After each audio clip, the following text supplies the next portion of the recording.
So, hey fellas, domination tips, right back for duty.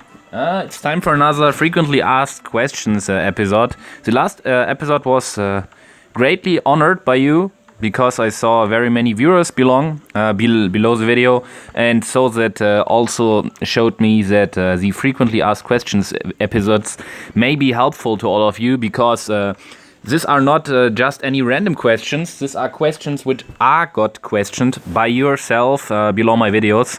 And like I already told you, I want to repeat it again. There are some very detailed questions which I feel I'm unable to answer quite adequately below the video. Therefore, I thought making a video about to show these facts should be way better. Today we also have 4 questions, and I think we should end up, if I give a little base update on some further intentions I have to do about my next upgrades, we will end up at 30 minutes.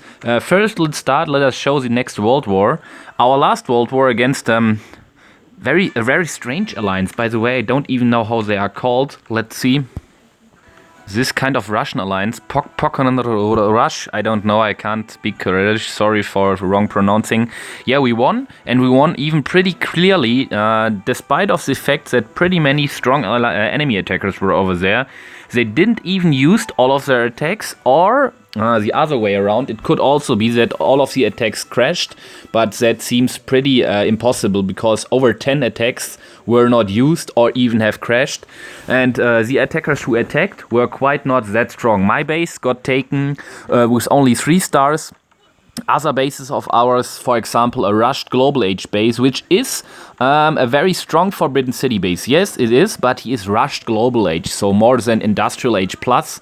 And the Atomic Age guy, which has had about full offense of Atomic Age, was not able to clear him, so only 4 stars. And I think especially with these overpowered Atomic Age, I don't know, helicopters or even the mercenaries, these tank destroyers, you should be able to crash any Global Age base at all, and then even most or even all of the Atomic Age bases. But nevertheless, I don't want to insult anyone. So the last World War was won. It was quite easier than we thought. Our currently World War is, I don't know how to anticipate it. There's only a quite little amount of glory we can win. But the first enemies make quite not a bad picture to me. So let's scout them. This base is clearly something in between Global Age max and Industrial max. We have very high generals, and especially these completely built out level 14 walls, Global Age max walls, in combination with the generals, make me think of that he has paid some money, because you can very easily identify some different categories of players playing this game. If you see players which have probably low walls or relatively low walls, but which are in high ages and have full upgraded offense, they are obviously Russians. Then you see guys which are stuck in between like this one, but which have tremendously high walls and all upgraded fully generals. These are mostly guys which have purchased much money in the game, because otherwise there is some kind of thinking about. Now when you have to think, you have to upgrade every one of your generals inside your blacksmith or armory or whatever it's called on the depending stage you have in your age. You have to upgrade every one of these generals. So he seems to have, I only see 3 generals. He will have 7 generals in total, and probably also his other generals are also high. But let's only talk about these 3 guys. These 3 guys are at level 40. So in total level 120. He will have to research more than nearly approximately over 1 year only to get these generals that high. And if you see to all of the other buildings, there's quite a question mark. Why should all of his buildings be so low, and how should he do all of his researches for the offense, for example, which have also to be done in the armory, quite adding to the generals, and then all of his other researches are so low. And that's mostly a very obvious sign for players who are paying or purchasing money. I don't have any problem. Anyone should play like he wants to. I also think this is a pretty uncommon base layout, but definitely not very strong. If I look to the base layout, I can even see that we have the Forbidden City and the town center, and he has not spread them out, so they are pretty close together. And if we see to the it looks like a big U U letter. If you turn it a little bit sideways to the left, and if you attack probably from over here, here could be some traps placed. But if you are, for example, coming from over here, there's no much space for traps, especially when you are rallying inside. Here can't be any traps at all. And from this very, very dangerous positions, you can get even access to town center and to the Forbidden City as well as to the fort, so you can simply push or put one or deploy one of your sabotages over here to get the fort, or not even better over here to get his highest tank depot, mortar, and the castle with all of the generals. So I think this base is pretty vulnerable. I don't know, probably he has done pretty many of researches and he will smash me, but nevertheless I will have to head for the enemy number 1, and because I think this base layout isn't that strong or does not seem that strong, I anticipate also the traps in very unsenseful locations, like for example over here between the redoubts and over here at the streets. So maybe I should try to avoid the inner side of this U, but because of the big of the base, I don't know how my troops will run. We'll see. So enough of the World War. I hear from pretty many players, even from my alliance, I should go now up to the global age. But I even don't want, because there are so many important researches I want to do in the university. You can see about tank hit points, artillery, whatever, wall hit points, ranged infantry hit points and damage and so on. And I definitely know if I'm getting to the next age, there are so many important upgrades I want to do. For example, tank depots, mortars, troop researches, armory, library, oil, I don't know, airstrip. It's overwhelming me. And when I would get now to the next age, I will again skip and delay my researches in the university, but they are pretty interesting, and therefore I'm always torn in apart in two pieces, and the one piece of me wants to rush to the atomic age just only to make all of this guy's bases really easy down, which I have currently problems due to my limited offense power. Otherwise, I want to max out and get the university research. Guys, I don't know. We have even done 7 minutes with talking about now. So when I have done my, last redoubt and this garrison, I will head for the both garrisons over here, and then I'm defensive way, completely maxed out except for some walls. In the industrial age, I will also upgrade the last market and the last missing, mill? Over here, the last missing mill. And then I'm pretty done to the industrial age, putting 16 people, I think, 16 people to my university. 3 people will remain.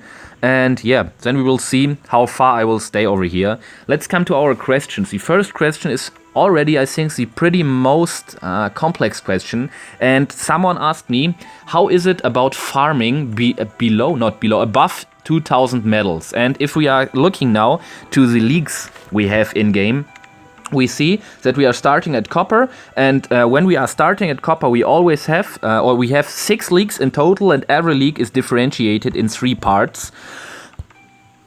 And you can easily see how many medals you will need. If you have 200 up to 400 medals, you are at copper 3. 400 up to 600, copper 2. 600 up to 800, copper 1. And from 800 upwards, you will have silver. So you can see thousands, 1200, 1400, 600, 800, 2000, and here is the point. Here you are completely in the middle, and from 2000 medals above, the league bonuses are very getting interesting, because they are increasing up to more than 40,000 per each battle, and so very many players are heading for over here. The problem now is that there are very many high-level players which have even strong bases which try to protect the town centers. So it's not so easy to get the victory at all. To get at least 1 star, you have to use nearly all of your army, or mostly of your army, which makes the problem that you cannot that easy crash one base after another and get the victories. But you also have the need to stay over there, to stay that top in the leagues. You have the need to get at least 1 star, and that makes you a very problem, because either you are paying then some money for crowns to speed up your troops, your troop training, so that you can do multiple attacks. Then you could even do some ratings also, but otherwise you will have you have to pay much of time. So in total there are only 2 opportunities. First opportunity, pay much money or pay much time, and that's the question. And therefore the problem is raiding or even farming is very hard above 2000 medals. The only thing which you can do, you could head for town center sniping, because when you do town center sniping, you probably don't need that much of your troops and you are only heading for 1 star. So when you have 1 or even the quick victory, the 2nd star, then you are just retreating from the battle, getting the league bonus and then getting back to your base. It's from 2400 medals above, it should make some sense. 2000 up to 2400 medals, I don't think that it is that prosperous. So if you are really raiding with some raiders, it will be very hard to get at least 1 star, and so you will fall down with your medals. In total, I think farming above 2000 medals has not sense at all. You could have one intention to get that high in medals, probably about here we have probably about 2600 medals. I was even at 2800 medals one time in the Enlightenment Age before. If you are that high, you are even gaining an league bonus which is above 100,000. Then it gets prosperous again, or you are even heading for the biggest league, the Dynasty League, where you get over 300,000 per fight. But here again the problem is, if you are not spending crowns or not very much time, you can do at least 2. If you are very good and find some very cool bases which you can crash without high losses, you can do at least 3 attacks in a row before you have to get offline again and getting attacked and losing some resources either, or some medals again. And so I don't think that raiding above 2000 medals is in total very sensible. You should either live from your league bonus or don't focus at raiding at all. Hopefully this was a quite good answer, or even this helped you, the questioner of this question. I will do one multiplayer attack in between, because some people ask that I should not only show my base but go in the multiplayer. We are at 1160 medals, so the bases should not be that bad like before in the Let's Farms. This base has quite nearly no loot. So here we are, guys. I skipped about 7 bases now. Last time I asked you whether I should show every base to you, either all of the bases which I'm skipping, so that you can see that it does not look like if I would search and then instantly find good bases. But some of you, the onlyest ones which repeated or which answered to my question, said that they would find it better if I skip this bases. So now on, you will only see the bases I am attacking, and not anymore the bases I'm quite skipping. So it will distort the complete picture a little bit, because it will look like I will just go to the multiplayer, search, and when I found a base I will instantly attack it, because it will look like I only find good bases which are prosperous, but it is indeed not so. Sometimes I also have to search for about 5 minutes, it feels like.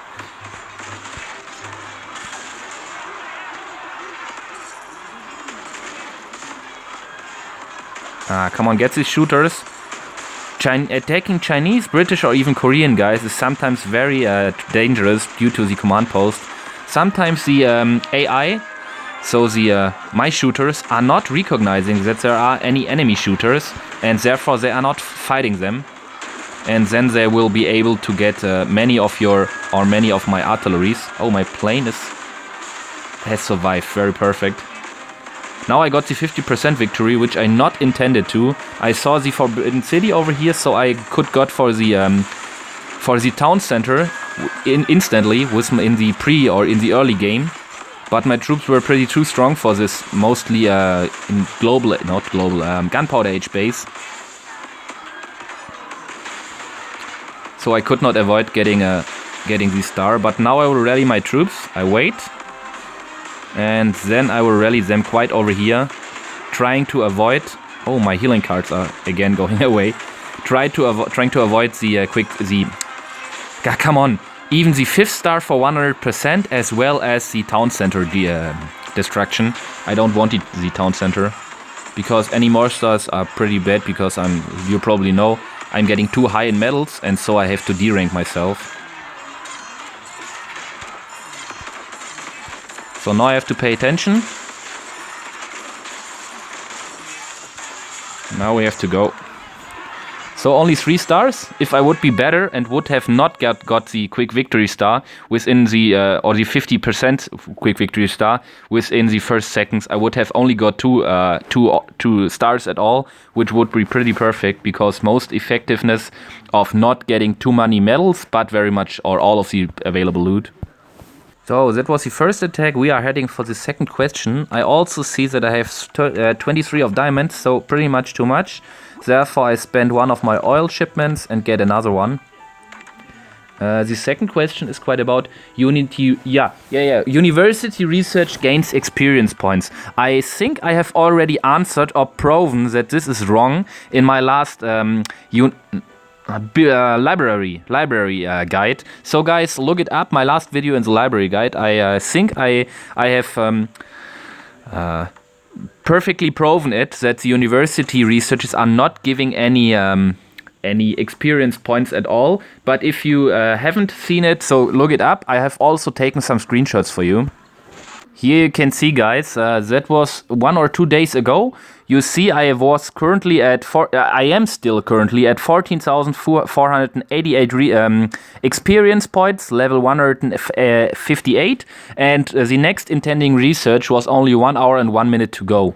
Then I showed my university. This was quite the same moment like over here, and I showed that this 1 hour research was the artillery hit points research.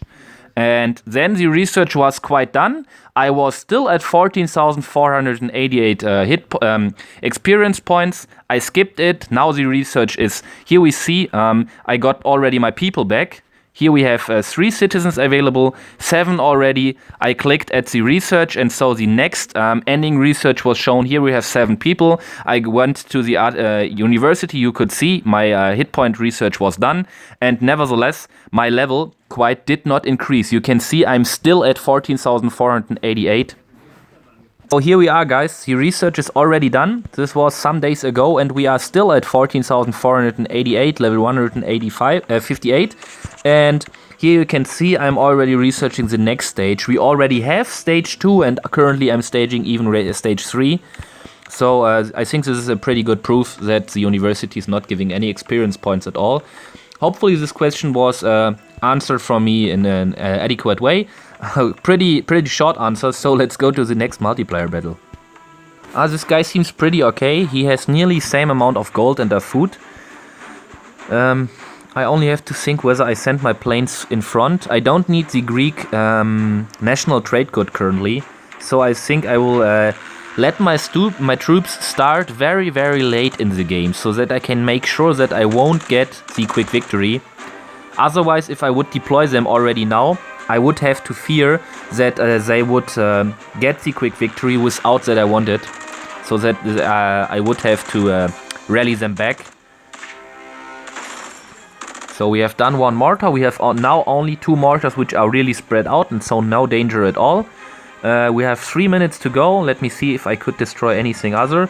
I think I will head for this base so that the one of the barracks, this barrack over here, will survive in the end, so that I don't get 100%, but nevertheless all of the defense buildings, all of the resource buildings, and yeah, so we can head for the base.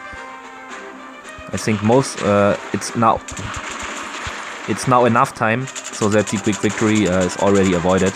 There's 1 catapult. Yeah, I didn't care for it, but it is only a catapult, and my upgraded industrial troops should not have any concern about it. Even this level 4 mortars can shoot now about 3 times, I think, at my troops without killing very many of them, which is pretty luxurious. But you have to know how far your researches of your troops have already been, so that you can do that. So in general, I would not recommend at anyone just not doing any attention to the mortars. This is always a subjective question, whether you have done some university research for your troops and they are already durable enough. Yeah, we have already skipped and avoided the quick victory. Pretty perfect. I have to care for my artilleries, which are pretty solo on top of the base. I re-rally them to the inner side. They will now come to the next mortar in range, but I won't use my planes, either my sabotage tactics. You see, this mortar is dealing not very sufficient damage due to my researches I did in the university. He has 3 shots. I think he needs to kill many of the Black Watches.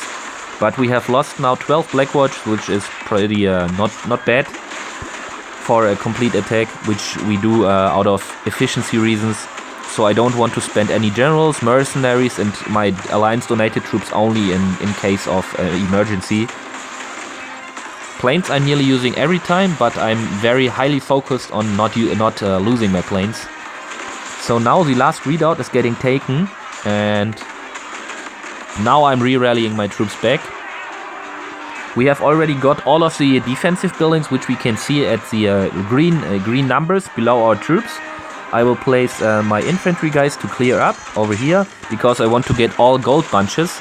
You can see 70,000 of gold are still available, which means he's a quite inactive player. All of his traps are triggered, so I have to get the gold bunches from 2 sides. The first thing why I want to get them is because obviously there is most of his loot in, but the other side is, if you get all gold buildings, which the includes the gold bunches from the caravans, then you get 20,000 additional bonus, which is pretty okay. Perfectly. I recognized my trees are getting prosperous again, and I will earn them. So nevertheless, we are coming to our third question, and the third question was about whether I would prefer leveling, or what I would think about not non-leveling my roads and my producers, like caravans, oil drill towers, and farms, for example. Yeah, like you obviously can see, I have not leveled my roads out of some specific reasons. First reason is it gives very much of XP points, and I like to get underestimated. So when enemies are heading for me, they see, industrial gauge level 150, he should not even be maxed out. And very many are attacking, wasting many troops at my base. And like you probably know, when enemies are wasting their troops at your base and you are getting, or you are killing a specific amount, you will get some crowns for it. So my crowns amount nearly only consists out of failed attackers. Therefore, I really like to get underestimated. The second answer is, I'm so active that I quite don't need my producers. My farms are pretty low at level 5. I don't know, I think I have leveled them sometimes in the Gunpowder Age, then after Gunpowder Age not anymore. And my caravans are leveled a little bit higher, but only because in former times there was only the opportunity to upgrade my walls for gold. So I could not know that there would be at any time an opportunity to level my walls also for food. And because I was so depending on my gold, and I had very often to go offline with multiple millions of gold, I had my caravans as last savings. If I'm in a gold rush and see, 50,000 are missing, then I had it for all of my caravans and got the remaining amount of gold. Yeah, so in total I'm really a fan of not leveling my producers. And again, with producers I mean the buildings which are producing resources for you, such as farms, caravans, and drill towers. But in the case of the drill towers, I'm a really fan of leveling them, because oil is that a short resource where you have really to head for, because in nearly every base which is only a little okay, which is not a completely dump base, the oil is mostly protected as best, because you also have only one building as oil building, which is also very small. You can protect it very good. You have 3 markets which have an area of 3 by 3 fields, so you have to protect quite more area if you want to get all of your markets protected, than instead of only one oil refinery with 2 by 2 fields, which is pretty small. And therefore I think the drill towers or oil wells really economical or efficient to you, because if you want to gain some oil, you can even upgrade all of them, research all chapters in the library, and then get the oil drill blessing, which will make the oil production of your base very incredible. In former times, when I upgraded my generals, I had only about 2 days to get 50,000 oil, because I always wanted to get my generals or staying upgraded, so that I put the first general in upgrade, then I have to wait 2 days, and I want immediately, when this general is finished, doing the next general. So within these 2 days I had to farm the amount for the next general, and this was pretty much very easy because of the oil wells, which produced insanely. Every hour I could Let's see, every hour I could collect about... Now it's 54 per hour. With the oil blessing it was nearly 90 per hour, so it feels like every hour there would be over 400, 500 oil from my base. And yeah, I can only recommend it to you. So hopefully I have answered this question adequately, and we're coming to the previous, or after this the last question will come. So our, I don't know how to call it, 2 multiplayer attacks to go. This is pretty much the first base we are heading for. It's an industrial base with even air defense, but the mortars are very low. We have 1 sniper tower, which will be a pain in the ass, and we see he's only level 103, very much due to his roads. These roads are even... low. I didn't want to do this. These roads are even lower than my ones. They are pretty sure medieval. So now we have to see. I won't waste my planes, but I will use it for the sniper tower. Yes, the air defense will shoot at it, but it is not leveled. So you can see the air defense is doing multiple damage to all of them. But because of its not upgraded stage, it's not a problem at all for my planes. Air defenses are first getting a really problem or a real danger if you have researched the additional times of damage and if you have upgraded them. One artillery died. Yeah, 1 artillery died. I hate this. Hopefully this is getting better when I'm getting German in the global age, because the German ranged infantry will have less range, which makes the infantry staying in front of the artilleries. Hopefully that my artilleries will not die that fast like they are doing currently when all of my troops have the same range. Having the same range could also have some very good advantages at you, which are already very often mentioned, because you are very often not triggering town center without even sabotage, castles you are not triggering, redoubts you are not triggering. Now I have to rally my troops, because over here we have a mortar and my troops did really split up again.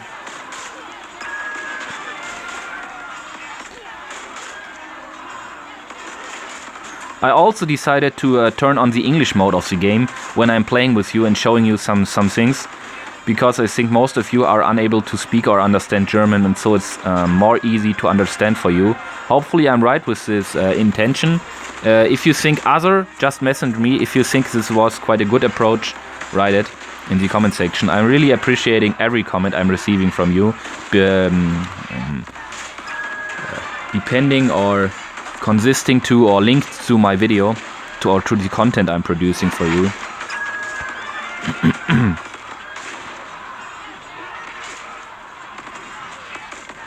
Raiding got that much more easy in the industrial age than it was before, mostly due to the planes, and I'm also hearing from all of my good and skilled global age players that raiding is still in the global age very easy.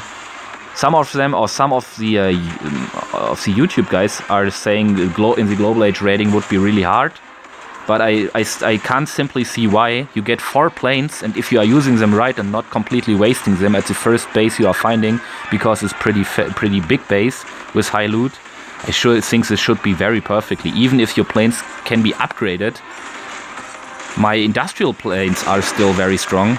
Oh guys, what we have now, we were really slow, I think. And we have to make sure that we will get all of the buildings. Wow. It's not pretty good. Come on, get the mortar, please. Now I've lost very many of my black watches. And I've lost 1 plane, I see. But no problem, after this I will be offline.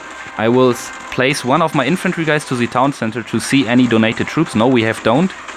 We also have done all of the defensive buildings. I will deploy my general to speed it up and also get my infantry guys. So I think we won't get the town center, but no problem. We get the loot from the town center. Pretty perfect. So guys, look at it. We got nearly all of the resources. Some gold bunches stayed remained, but we only got 2 stars for 7 medals. The losses were not that good. Actually, losing 1 artillery is bad, but okay. But losing a plane is very bad. That was my mistake, because I was too slow to get the whole base quickly enough. Troops have retrained, and we are coming to the last question. Protect producers or storages? Okay. That was a quite recent question, which came in only 1 hour ago, I think. Someone asked me whether it's better because he obviously rushed some ages, I think. He didn't quite know whether to, or he don't quite know whether to protect his producers or even his storage buildings. In total, you can only differentiate, I think, between active players and inactive players. Yes, there are some hybrid forms within or within between. But if you are just only categorizing them, you can see that there are inactive players, and inactive players are characterized by the fact that they are often for a very long time. So I think inactivity starts with getting online only every second, every third day, and the most inactive players are completely inactive. They are in fact dead bases which are not played anymore. And you can just make out whether a player is just inactive by seeing at his traps. If someone is active, also his traps can be triggered, but no problem. Then you will see that the resources he has in his base are pretty split up between the storage buildings and the producers, and the relation between both will be that 80 up to 99% of his resources will be stored because he's often online, probably multiple times a day like me, and always collecting his resources. So his resource producers are still producing, but they are always only having or storing a little amount because they are getting collected that often. So most of the resources are stored. That's an active player for me. Then we have some hybrid forms in which nearly the resource buildings as well as the producers have the same amount or nearly equal amounts of resources. And then we have inactive players which are inactive for a very long time. And then their bases are getting robbed multiple times. So their storage buildings are getting cleared. They are losing much more and more, stage by stage, day by day. They are losing more of their resources. But their producers are still getting to produce. They are not stopping because they are just AI. They are artificial intelligence. Like you see over here, they are just producing without any anything you have to do. They are just producing on their own. And so you can see just in relation between the producers and the storage buildings how active a player is. Now, if you are an active player, there shouldn't be any concern at all, because most of your resources, I already told you, depending on how often you are online and how far you have upgraded your producers, there should be about 80 up to 99% within your storage buildings. And then you should obviously only save or only protect your storage buildings, which shouldn't be any problem. If you are less active or even inactive, going only every second day, every third day, or only once a day online, I would mostly recommend to you, try to get at least 2 or even 3 times, 4 times would be probably best, active or online a day. It must not be getting online playing for an hour or even getting to the multiplayer. You only should go online and collect your producing buildings, because the problem we have is our producers have a really high rate of resources which can be stolen by them. So if we think about all of our producers have now produced a perfect score of 100,000 resources. If an attacker is coming, he can perfectly get 50% out of them, no matter which age, no matter which relation to you, so he can get 50% of your produced resources. But now, if you have stored the same amount of resources, so 100,000 resources separated up to your storage buildings, the attacker can only get about 12 up to 22%. And this value is quite depending on your age in relation to the age of the attacker. So if you are a very strong built-up atomic age guy and someone from the lower global age or even is attacking you, then he can get more. So even up to 22% of your resources. But if you are a very low base and someone is attacking you even 1 age below or probably 2 ages below, which is a very rare situation, because mostly you can only getting matchmaked to guys in the same age, 1 age below or 1 age above you, then you can get very less resources from you. We can even see or even look at my resources. I decided to max out nearly everything. I think I also have pretty high walls for not purchasing any dollar through them or any whatever. I only have upgraded them by farming in game, and so I think my base is quite not attractive to attackers. And we can also see, let's get through all attacks. This one got my town center this night and also some bunches of gold. Therefore, he got 70,000. Then you get many attacks where nobody's attacking. They are just dropping some infantry guys or some range troops to lower their own medal count. Probably they are also raiding. Then we have some guys who use their dynamite on my oil. I really like this tactic, and I'm also thanking these guys again with revenge. Then we have again one guy who is getting only some gold bunches. This guy actually had a very interesting approach at my base. I can show it to you later. I think I already have shown it to you. This guy was only using everything he had to get 1 mil. I can also show to you, again, dynamite guy, dropping his own medals. This guy was actually doing some kind of full attack against my base, but he got not very much. You will see I had over 500,000, I think, of resources he could obtain, and he got less than 1/4. Then you also see over here one guy using all of his raiders, protection and strength of the gladiator to get 1 mil and some bunches of gold. Not to mention at all, dropping medals, dropping, you can just easily see. This guy also was using all of his raiders to get my oil, but he was unable to get my oil. At last stage, he only used his planes to get the oil. Dynamite or demolition on oil. Dropping, he was getting one of my mills, dynamite on oil, dropping all. This guy was trying to get my base but didn't get anything at all. He got the town center and then got smashed before he could destroy the first market. Trying to get everything, didn't get anything at all. Oil, again oil, dropping. So you see oil, you see not most. There's no attack which is dealing very sufficient damage to my base. I think sufficient damage would be about getting 70, 80 or even all of the resources you have stored, and no one could do this.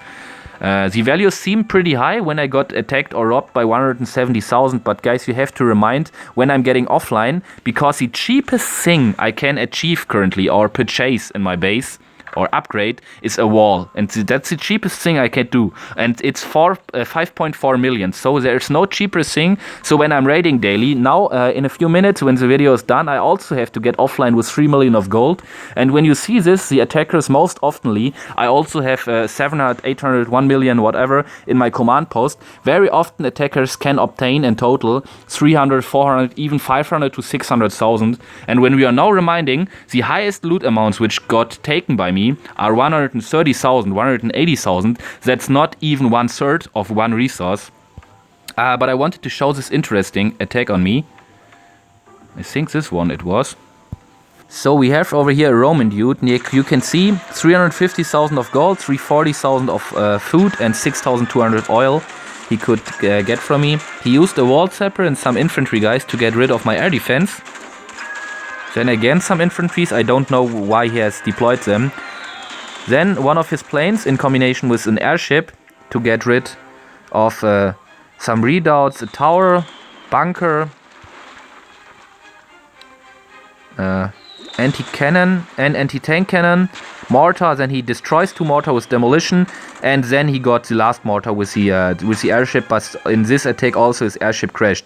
But now my complete base is without protection. We have no mortars and all redoubts are getting upgraded. That's pretty perfect for his strategy, because you see he's Roman, so he has increased army capacity, and he's only attacking with I think 10 or 15 shooters, most infantry guys and some Gatling gunners.